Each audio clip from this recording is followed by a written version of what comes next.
Hey everybody, welcome to the video. It's finally here, championship weekend for the 2020 NASCAR season. We were at Phoenix Raceway for the season finale 500 on Sunday, November 8th at around 3 p.m. Eastern, and gotta say, I'm pretty sad. This is the last NASCAR video I'll be posting for you guys for the 2020 NASCAR season, but it was an awesome year, and I do appreciate all the support on the channel throughout the entire season. Those of you who have left likes, left comments, interacted with me in the comments section while just watching my video, and double thank you to all the people that supported my content over on Patreon. I really appreciated that. We got around 300 members at one point. It was absolutely awesome, and I hope to see you all again next season. It was a really fun year with you guys, and we'll be right back up, firing this all back up in February. So it's not a very long off season. We're here almost the entire year-round calendar. So that's one cool thing about NASCAR.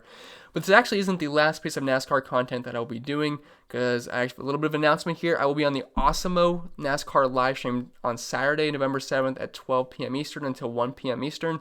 So if you want to check me out over there, I will be doing a live stream with Phil and Jason Floyd. They're part of the Awesemo staff, and I'll be joining them tomorrow, or if you're watching this video on Saturday, I'll be there today if you want to check that out. I'll try to link their channel in the description below or in the comment section below, and I'll just give you guys a reminder, and I'll pin that in the comment section if you want to check me out over on there. So that'll be pretty fun and pretty cool. I know Phil's a smart guy with NASCAR, and it should be a pretty fun time chopping up the slate with him. So I'm looking forward to that. Hopefully he is as well. But I think that's pretty much all I got to say. If you're new to the channel, hit that subscribe button, although I feel like no one new is watching this video because it's the last race of the NASCAR year. But if you are, consider that subscribe button. I cover other sports as well. Follow me on social media if you haven't already, and hit that like button if you didn't do that either. And without further ado, let's get into the preview of this race. Alright guys, so this is the season finale 500. I like that the title of this race is what it is, the season finale 500.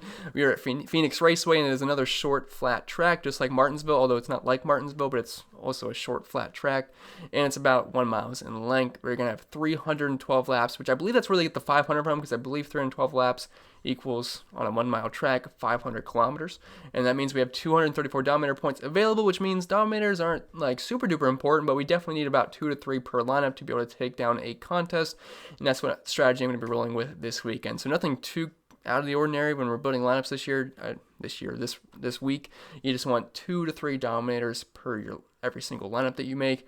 Although the one twist this week is that it is the championship race, so I feel like the final 4 guys, we're going to have a little bit more emphasis on our Dominators this week, because for the most part, those are going to be the guys that are running up front pretty much the entire race, because you don't want to be the driver that's out of the playoffs that happens to ruin another driver's chance of winning a championship. Now, that's not to say we still can't target guys that aren't in the final 4, like Kevin Harvick. Crazy that he didn't make it, but he's not in the final 4, but he's still the favorite to win this race in Vegas, and he's not going to go quietly in the night and just not try it. I mean, there's a decent chance he can get up front and lead laps in this race, so you can't just cancel everyone out of your lineup that's not in the final 4 as for the Dominators, but for the most part, you're definitely going to emphasis on those guys.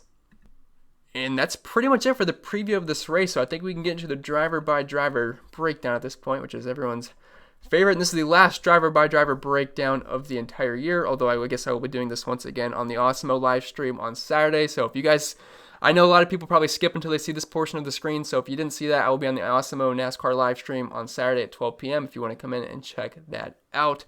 But without further ado, let's get right into the driver-by-driver breakdown. So up top, I was surprised. I thought the final 4 drivers in Keselowski, Elliott, Hamlin, and Logano would be the most expensive drivers on the slate, and that is not the case, but I feel like that's more so due to Truex and Kevin Harvick having some place differential opportunity here. But up top, we have Truex at 11,400. He is starting 13th. In Phoenix, he's just really good at the short flat tracks for the most part. And earlier in the season, if you look at his final finishing position, it doesn't look pretty, but you got to keep in mind, he got all the way up to first in that race, and he actually let some laps before wrecking out. And the crazy thing was, he was actually slated to start inside the top 10, but then he got hit with the penalty and started at the rear of the field. And he was only 5% on that day, but he made his way through the front very, very quick, had one of the best cars in the field, but he ended up wrecking out and just ruining his day for the most part. But starting 13th, I think he's a fine option. He should be a top 5 contender, but the thing is, he's the most expensive driver on this slate. I just have a hard time seeing Truex dominate over the guys like Keselowski, Chase Elliott, Denny Hamlin, Joey Logano, and Kevin Harvick. It's just crazy that Kevin Harvick is not in the final 4, but I kind of like the format because it makes it pretty exciting, but I know a lot of people probably don't have that same stance, but I know Kevin Harvick should totally be in the final 4, but I really like the way that's formatted because it makes it every single race exciting when we hit the playoffs, but I know other people probably have a different opinion about that, but anyway, talking about Truex, starting 13th, he should be a good play here, but I just don't think the dominator potential is going to be as high as those guys in the Final Four, or Kevin Harvick for the most part, or maybe even some other guys as well. I think he's going to have a very solid race, and if we're looking at his track type form at these types of tracks, it's absolutely elite. Around 85 DraftKings points per race, 4 wins, 6 top 5s, over 100 laps led per race. Now that is throwing in some Martinsville, so it's going to skew that a little bit because there's 500 laps in that race. But overall, I mean, he's great at the short flat tracks. Phoenix, Richmond, New Hampshire, Martinsville, all good tracks for Martin Truex Jr., so I would expect him to be a threat here. I just think the dominator potential might not be as much as we want it to be, especially at a near 11,500 price tag. So I like him. It's just I'll definitely have more exposure on guys that are below him in this price range, that's for sure. But overall, he should be a fine play, but definitely not above the other guys below him. Kevin Harvick, 11,100. He is starting 11th. I know he's not in the Final Four, but I do like him quite a bit. This is a very, very good track for him, and really, he's the only guy that's kind of competed with Kyle Busch here in the past 6 races. Like, Kyle Busch is absolutely phenomenal at Phoenix, but Kevin Harvick, he has been really good as well. An average finish of 4.5, running position of 5.7, the second best average drive rating. He has a win, 5 top 5s, has some laps led as well. Not as much as Denny Hamlin or Kyle Busch, but overall, we should expect him to be a dominator, and he did, or at least be in the line to potentially dominate this race. It might be hard to pass the Final Four guys, but I mean, Kevin Harvick's not just going to not try. He's had the fastest car all season long, and if he's fast, he's going to be fast, and he'll pass cars for sure. He's not just going to sandbag the race. And actually, early in the season, he did start second here, and he led quite a bit of laps.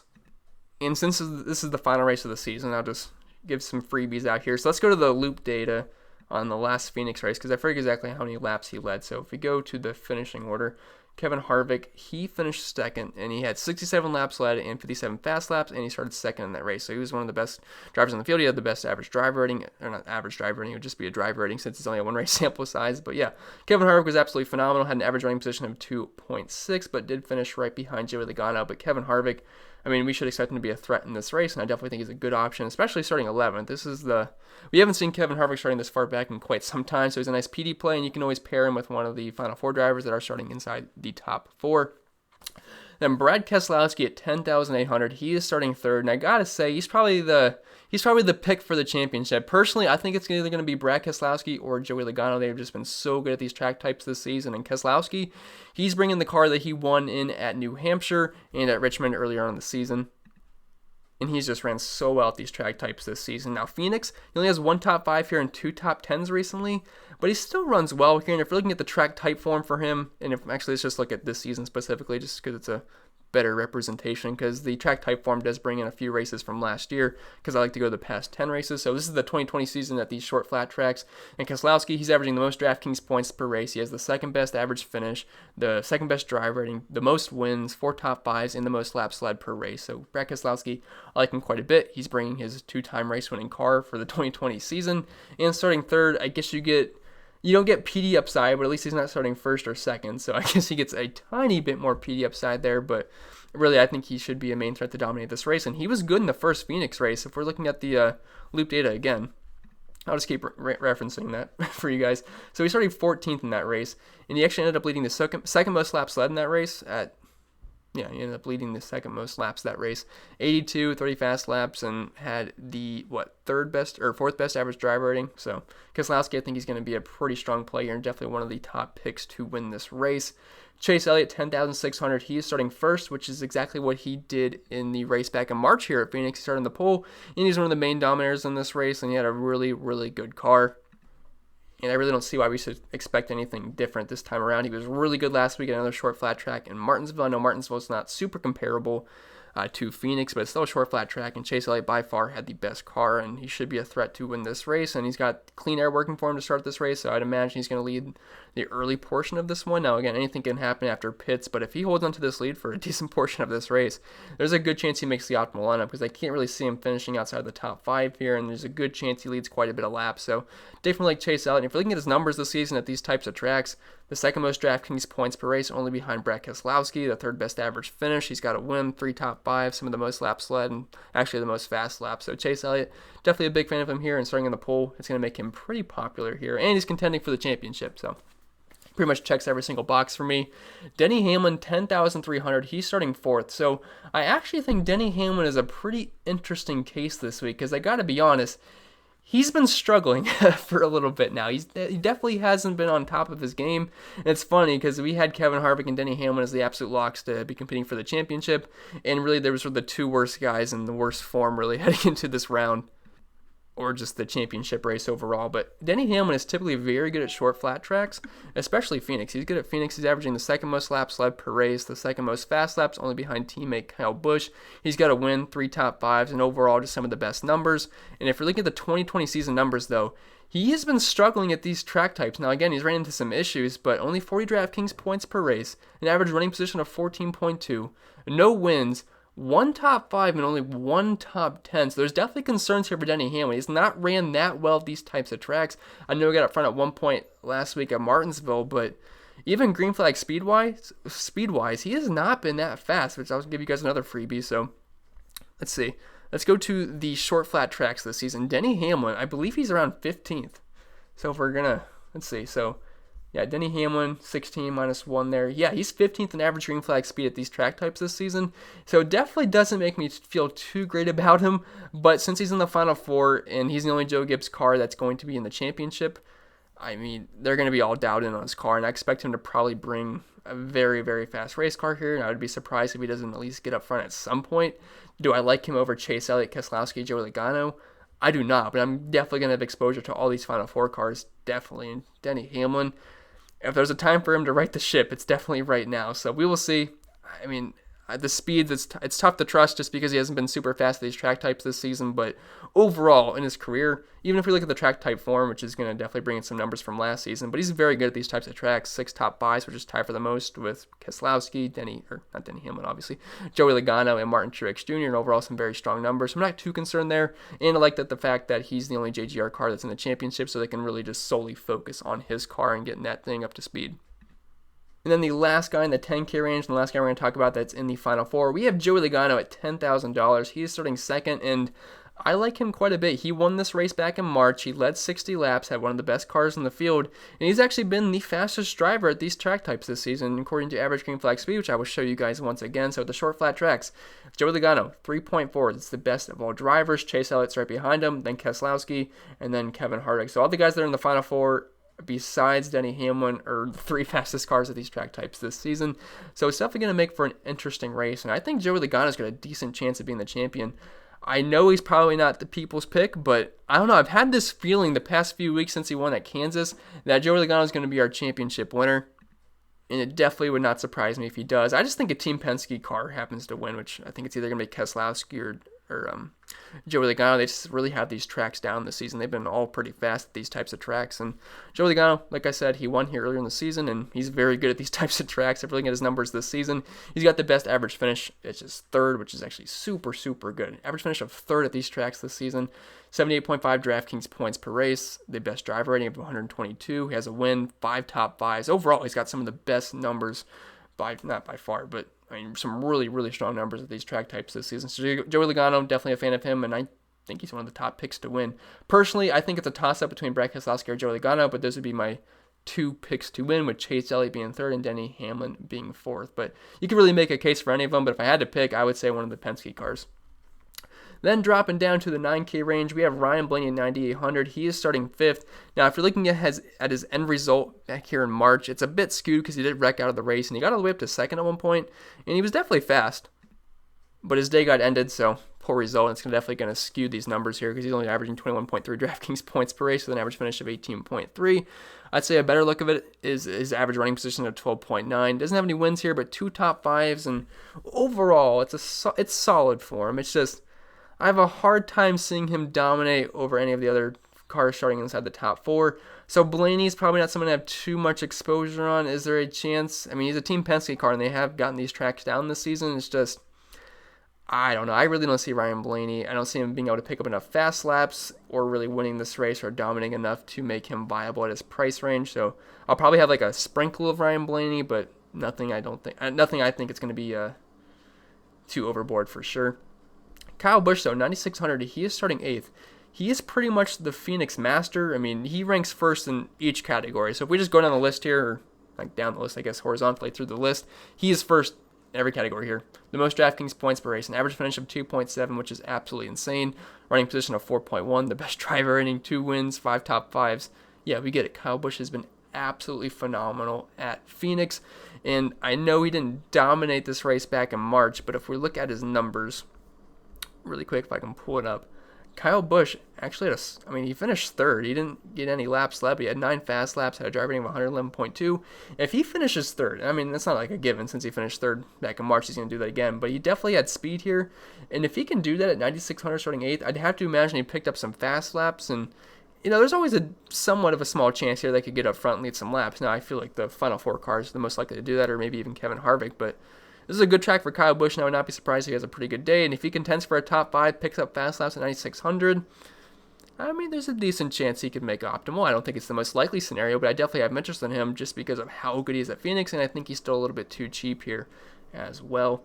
Jimmie Johnson, 9,300. He is starting 26. This is our first place differential guy. Everyone else we've talked about has pretty much been potential dominators.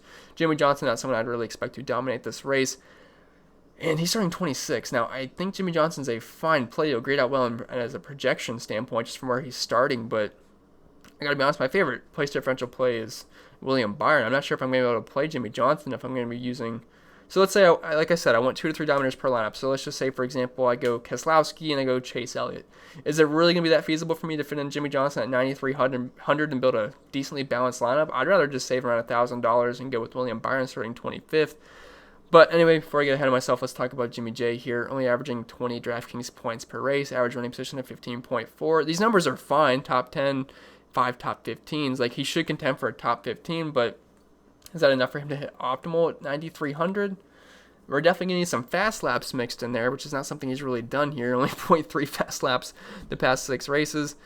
He's an okay play, but I would rather try to fit in a third dominator for the most part. I just think the upside's a little bit higher. Will I play some Jimmie Johnson? Sure, he's starting 26, and if he happens to the top 10, yeah, he could make the optimal lineup. It's just, I feel like he's a bit overpriced there, and I definitely prefer William Byron as my first place differential guy. Alex Bowman, 9,000, he's starting 6. Not a good track for Alex Bowman. 5 races here, averaging 6.1 DraftKings points per race, average finish of 23rd, and a running position of 17.1. No top 5s, no top 10s, and only 2 top 20 finishes. So it's not been good for Alex Bowman.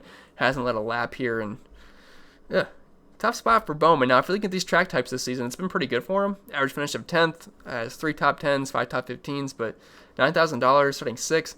We need him to pick up some fast laps and contend for a top 5, which is not something I really see happening in this one. So I wouldn't say a full fade Bowman, but if you're building 1 to 3 lineups or something like that, I wouldn't even come close to playing any Bowman lineups for sure.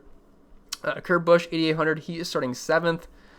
He's like, I don't know, he just starts in weird positions for me to want to play him because, can he top 10? Sure, he has 3 top 10s the past 6 races here, which is 50% of the time, but is it really enough at 9,000? If he was like 8,000 instead of nearly 9,000, I think he'd be a better fit for tournaments, but 8,800 starting 7th. Do we really see him gaining spots here? Maybe he can hold on to a top 8, but even then, there's going to be guys that are cheaper than him that have plenty more place differentials, so not going to be really high on Kurt Busch. I might have less than 5% of them, or I might just not even have any of Kurt Busch. So just keep that in mind. Not something I'm really too interested in. Eric Jones, 8,600. He's starting 14th. He has a top 5 here and 3 top 10s. I don't think is an awful play. And William Byron's obviously going to be super chalky, 8,400. So if you want to pivot, Eric Jones is a fine pivot in tournaments. I also expect Tyler Reddick to have some ownership as well. So if you want to get off of that, you could play Eric Jones. He's starting 14th, and like I mentioned, he's got a few top 10s here, which is not that bad. If looking at his track type form, he's got 2 top 5s, 3 top 10s, average finish of 15.4.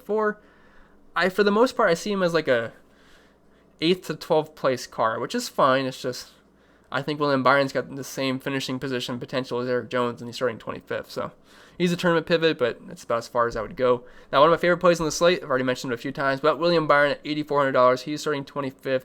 And short flat tracks are some of the best track types, or really the best track type for William Byron. Specifically at Phoenix, he top 10 here earlier in the season. He's got 2 top 10s overall here, 3 top 15s. This is just in 5 races. Average finish of 14.4. And if he just hit his average finish here, that's around mid-40s DraftKings points if you throw in a couple of fast laps. So definitely William Byron a lot. Grades out really well in my projections. And if you're looking at the track type form for William Byron at the short flat tracks, top 5, 3 top 10s, 6 top 15s, an average rank position of 13.6. Overall, some very strong numbers from him, and I like William Byron a ton in this one. Now, Tyler Reddick, $8,100. He's starting 21st. Probably one of my more favorite plays on this slate, place differential-wise. So if you're looking at his finish here early in the season, he did finish 33rd. But you got to keep in mind, he had one of the best cars on the track. So let's go to the loop data once again, because people might look past this, but he was super, super fast. So he finished 33rd, so he's going to be down here. So let me highlight it for you. I don't know if you guys can see that, but anyway, he's starting 21st in this one, and he got all the way up to 2nd. Now, that's not just off of a pit cycle. The guy legitly just flew up to 2nd place, was passing really good cars. I think I remember seeing him pass Kyle Busch. I was making a remark on Twitter or something, but he picked up 39 fast laps in this race. The only guys that had more fast laps than Tyler Reddick were Chase Elliott, Kevin Harvick, and that was it. He just edged Joey Logano and Brett Keselowski. Like, he was super, super fast. And keep in mind, he didn't even run the full 316. He got 264 laps in that race. So he was super fast, had an average running position of 13.7 in that one. So Tyler Reddick, if he can bring that speed once again, do I think he's going to be that fast once again? Probably not, but he should contend for a top 15 here, top 12, and it would not surprise me if he happened to get inside the top 10. So definitely like Tyler Reddick here, and those numbers, or how fast he was early in the season here, definitely makes me pretty confident in him. Then after that, I think we get a nice run of all decent tournament plays like Clint Bowyer, Eric Almirola, MDB, Austin Dillon, Christopher Bell. These guys are all, I think, pretty strong tournament plays because there's going to be a lot of people on William Byron and Tyler Reddick just because of where they're starting. So that's just going to lower the ownership naturally on Bowyer, Almirola, those guys I just said. And they're starting a little bit higher up as well, so it does make them riskier plays. But I definitely have some interest in them, and especially Clint Bowyer and Eric Almirola. I mean, they've been running really well here at Phoenix. We'll start with Clint Bowyer. He's just below 8K, starting 9th, so the upside is limited. But it's been a pretty solid track for him. He typically runs well at these types of tracks. So looking at his numbers, the past 6 races at Phoenix, he has a top 5, 3 top 10s, 5 top 15s. Not really a lap leader here. But the track type form is pretty good for him. And this season, it's been pretty good for him as well. He has a top 5 and 3 top 10s, average running position of 11.1. I realize that's below where he's starting, and there's a decent chance Clint Bowyer can lose some spots here, but I think he has top 10 potential and below 8K. I think he's worth a stab in tournaments for sure. Eric Almirola, 7,800. He's starting 10th. He's been very, very good at Phoenix. He actually has an average finish of 9th here, 2 top 5 finishes, 5 top 10s. So I like Eric Almirola quite a bit in tournaments. Again, in cash games, it's risky. I can't speak. In cash games, it's risky because he's starting 10th, and there's definitely potential for him to, have an issue during the race or just fall back a little bit. Like a top 15, like that's okay, but not for where he's starting for fantasy purposes. But I think there's definitely some upside with Eric Almirola for where he's starting and for how well he's been just running here overall. Now MDB 7,600, he is starting 12th. I do like MDB. It's just I do like Almirola a little bit better. But Penske, I know he's not like fully on Team Penske, but he's kind of an affiliate there with Wood Brothers Racing, and they've been running very well at these types of tracks this season. Like, if we just bypass the Phoenix numbers, because MDB was in pretty poor equipment for most of his career at Phoenix, so we'll skip past that. But if you're looking at the 2020 season track type form, an average finish of 10.6, 3 top 10s, 4 top 15s, overall some very strong numbers. I know he's starting 12th, so that makes it a bit risky. But at 7,600, he's got top 10 potential here. He's done that 3 times so far, so I like MDB in tournaments. Austin Dillon, 7,400. He is starting 18th. I mean, he's an okay play. He does have a top 10 here and 2 top 15s. I prefer the guys above him, but he is starting 18th. So maybe I shouldn't say I prefer him over the guys above him. It's just I think the other guys have some higher finishing potential. But starting 18th, that does make him a somewhat decent PD play there. And at 7,400, it's not bad. Sort of pause the video really quick so I forget exactly where I left out, but I'm pretty sure we're talking about Austin Dillon. I think he's a fine, I wouldn't really call him a PD play starting 18th. He's more of just a finishing position kind of guy starting in the teens, but he should be able to gain some spots from where he's starting. Christopher Bell, 7,300. He's starting 17th. He did finish 24th here back in March, which obviously isn't too impressive. If we look at his numbers, the track type form for Christopher Bell, again, hasn't really been too impressive. Average running position of 19.8, average finish at 22nd.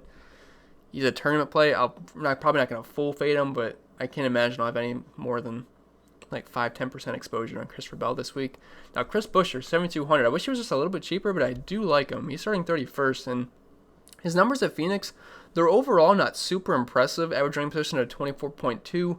But he does have 4 top 20 finishes here, and if he just gets a top 20 at starting 31st, we will take that all day. If we're looking at the track type form this season, again, not too pretty, only 1 top 15 and 2 top 20s. But if we're looking at how he did earlier in the season here, he did finish 17th, and I believe that would put him around 40 DraftKings points, and we can actually figure that out on the heat map here, which, again, it's the last race of the season, so I'm just going to show you guys some stuff I normally wouldn't. And yeah, I was looking at this earlier, so Chris Buescher, all you do is you'd go to his name and then say he finished 17th. I'm not saying just because he finished 17th he's going to do that again, but if you finish 17th, you just go down here until you meet his name, and that would be 41 DraftKings points, assuming he didn't pick up any fast laps or last lead. So if he did, you can bump that up a little bit, but we'll take 41 points, 7,200 all day if he would happen to replicate the race that he had once again. Now, do I think he's going to do that again? Maybe not exactly, but I definitely think he's got a top 20 upside there. So Chris Buescher, do like his starting spot and definitely a really nice PD play. Bubba Wallace, 7,000. He's starting 23rd. I wouldn't say I really like Bubba too much. I'd rather just play Chris Buescher just to get that, 8 spots further back or whatever it is. And if we're looking at his numbers at Phoenix, he does have a top 10 here, which is pretty good, and a top 15 and 2 top 20s. He's a fine tournament pivot off of Buescher because I would imagine Chris Buescher is going to have plenty of ownership here. But Bubba's not bad, starting 23rd, but yeah, nothing super excited about it. It's his last race for RPM, so maybe if he wants to go out with a bang, maybe. But outside of that, not like super excited for Bubba. Only 2 top 20 finishes and short flat tracks this season and 1 top 15, so nothing super impressive there. If he was starting a little bit further back, like if he was starting right beside Chris Buescher, yeah, I think you could split your ownership on those guys, but starting a little bit too high for me to have too much interest in Bubba Wallace. And then dropping down to the 6K range, we have Cole Custer, 6,900. He's starting 15th, and I actually think he's a decent tournament play because starting 15th, that might keep people off of him. But he did finish 9th here earlier in the season, had an average running position of 14.1. And if we're looking at his numbers overall at these types of tracks, average finish of 14.6, that's not that bad. Average running position of 16.3, 2 top 10s, 4 top 15s. That's not bad. So I think Cole Custer is definitely in play for tournaments for me because I can't imagine he's going to have too much ownership for where he's starting. Matt Kenseth, 6,700. He is starting 16th. You got to just bypass these numbers because these numbers are not from when he was racing this season because Kyle Larson was still in the 42 car before that. So that's just bringing in old numbers. So for Matt Kenseth, we have to look at the track type form this season. And it's not been pretty at these track types, really. 1 top 15 and 2 top 20s, running position of 20.6. He's starting 16th. I don't really have much interest in Matt Kenseth here. Now, Ryan Newman, I'd rather play Ryan Newman over Matt Kenseth. I know Ryan Newman's a very boring play, a 15th to 20th place car most weeks, but that's not that bad, 6,500 starting 19th. And he's actually pretty good at Phoenix, too. I mean, he's not like super duper good, but relative to his price tag, he has 3 top 15s and 5 top 20s the past 5 races here. Average running position of 13.1 and average finish of 14.4. He did not race here early in the season, so we don't have data to back that up, so that's why it's the past 5 races instead of the past 6. But if we're looking at how he's done this track so far, not this exact track this season, but this track type form this season, average running position of 16.8, 1 top 15 and 2 top 20s. Again, nothing too amazing, but he's 6,500, and for the most part, we should expect him to be around 15th to 20th place, which is 6,500. We will take that all day. Not a lot of PD upside, but if he can just hang around where he starts, it's not that bad. Michael McDowell, 6,300. So we're starting to get into the scrub territory here, but Michael McDowell, he nearly got a top 15 here early in the season. Now, this is not a super good track for McDowell. Like, overall, the numbers are pretty poor. Average finish at 25.3, running position of 27.3. Does have 2 top 20s, though. One of those came earlier in the season. Now, if we're looking at how he's done at these tracks this year, 3 top 20 finishes and a top 15, and average finish at 20.4. He's starting nearly 30th, so I definitely think he's a nice PD play, and I think the price is nice as well. So Michael McDowell, definitely in on him as a value play. Ricky Stenhouse Jr., 6,200. He is starting 20th. Tough to trust Ricky Stenhouse, that's for sure, but he does have a top 10 finish, 2 top 15s, and 3 top 20s at Phoenix, an average finish of 19.7.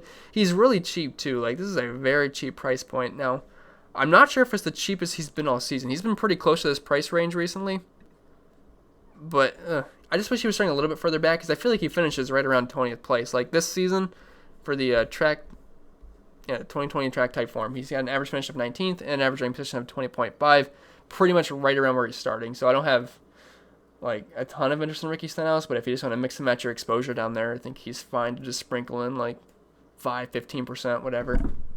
Sorry, I punched the desk. Ty Dillon, 6,000. He's starting 22nd. He's actually pretty good at Phoenix. Like, low-key pretty good at Phoenix. 3 top 15 finishes and 5 top 20s with an average finish of 18.3 and 34 DraftKings points per race, averaging 8.2 place differential spots gained per race as well. So Ty Dillon, I know he's starting up there at 22nd, but he's shown top 15 ability here, and that's not that bad. So I think he's just one of those guys you mix and match down here. I don't think the upside's too crazy for where he's starting, and there's some other guys starting further back, but I think he's a fine option. Now, for the most part, what I do most weeks, all these scrubs like Michael McDowell and below, I typically just set them at a max of 25%, and I just like mix and match. Like, that's what I've been pretty much doing, and that's been working. Because I never have really strong leans on these guys, because we don't know how they've looked in practice, so we don't know which was like the fastest scrub that week. I mean, you can look at average green flag speed ratings, but for the most part, I go like anywhere from like 10 to 25% on these guys and just mix and match and hope one of the combos works out for the most part. Ryan Preece, 5,800, he's starting 24th. Numbers at Phoenix have not been good. He only has 3 races here, but an average finish of 26 and only 1 top 20. Starting 24th, it's okay. I mean, if you're looking at his numbers this season, though, these track types, he just have 4 top 20 finishes, which is the best we've seen since Cole Custer. So I actually think there's a little bit of upside here for Ryan Preece. And starting 24th, so he would qualify the mix and match category for me. Not someone I'd go too crazy on, but definitely in the mix and match category for me. Now, Daniel Suarez, 5,600. He is starting 30th. You pretty much have to bypass all numbers from Daniel Suarez because he used to be in good equipment. That's not the case anymore. He's in the lawnmower. Had to get the lawnmower joke in for the last race of the year. But if you're looking at his numbers this season, average running position of 27.6 at these types of tracks, drive rating of 44.1, which is the worst we've seen yet. Not even 1 top 20 finish. So Suarez, I know he's starting 30th, but it's pretty much right where he's going to be starting. If you want to play 10% Suarez, sure, but nothing you could really bank on too much there. John Hunter Nemechek, 5,500, actually has 2 races at Phoenix. Average finish of 26, average running position of 22.9. If you're looking at how he did earlier in the season here, he finished right around 25th with an average running position of 20. So, again, he just fits the mix and match category. He's pretty cheap, and he's starting pretty far back, so mix and match guy for the most part. Corey LaJoie, this is going to be the last cheap play that I think is viable. I just do not play the guys below them. They just don't make optimal lineups this year. They just don't make it. I mean, they're too slow. Their equipment sucks. And if we look at the optimal lineup tab this year, I know I say it every video, but if you guys don't believe me, they just do not show up in optimal lineups unless it's like a super speedway. So if just looking through all these optimal lineups, I know you guys probably can't read them this fast, but they just do not show up unless it is a super speedway. So I feel pretty good about fading those guys pretty much each and every single week. But Corey LaJoie, he's starting 28th. He's only 5,300. I'd imagine he's going to be decently popular just because he's super cheap, and it's going to allow you to fit in those 3 dominator laps for the most part. His numbers at Phoenix, they suck. I mean, average running position of 30.5, average finish of 31.2. But if you're looking at how he's done in this, not aero package, well, I guess technically aero package, but these track types this season, has an average running position of 23.7, which is a little bit better, and 1 top 20 finish. Overall, nothing too crazy, but starting 28th, he's super cheap. He's just a mix and match guy for the most part. And then after that, you're not playing Smithley, Yaley, Gase, Bilicki, Timmy Hill, Poole, Half, Davison. They don't crack the optimal lineup. So not really going to go too much further than that. And that's going to be it for this video, guys. So I hope it was helpful. If it was, make sure you leave a like. And if you made it all the way through, let me know in the comments below. And also, if you missed it, I will be on the Awesemo NASCAR live stream on Saturday, which is tomorrow if you're watching this on Friday, at 12 p.m. Eastern until 1 p.m. We're going to break down the entire slate, answer questions, all that fun stuff. So if you guys want to check me out in the live stream, I will be over there. I'll try to link their channel down below, or I'll just tell you the name in the comments section either way if I can't link it. So that's going to be it, guys. Hope you had a fantastic NASCAR season. It was a really good year for me. Hopefully it was for you guys as well. If you want to follow me on social media, you can do that too. I do post other content for other sports like NFL, MLB, probably going to do NBA when that starts back up. I believe that's, late December, early January, wherever that was decided. So I'll be doing that as well. And yeah, it's going to be it. I'll see you guys in the next one. If you follow other sports, the next one for NASCAR is going to be in February. Hopefully I'll see you guys then, and I'm going to get out of here. Hope you guys enjoy the rest of your weekend.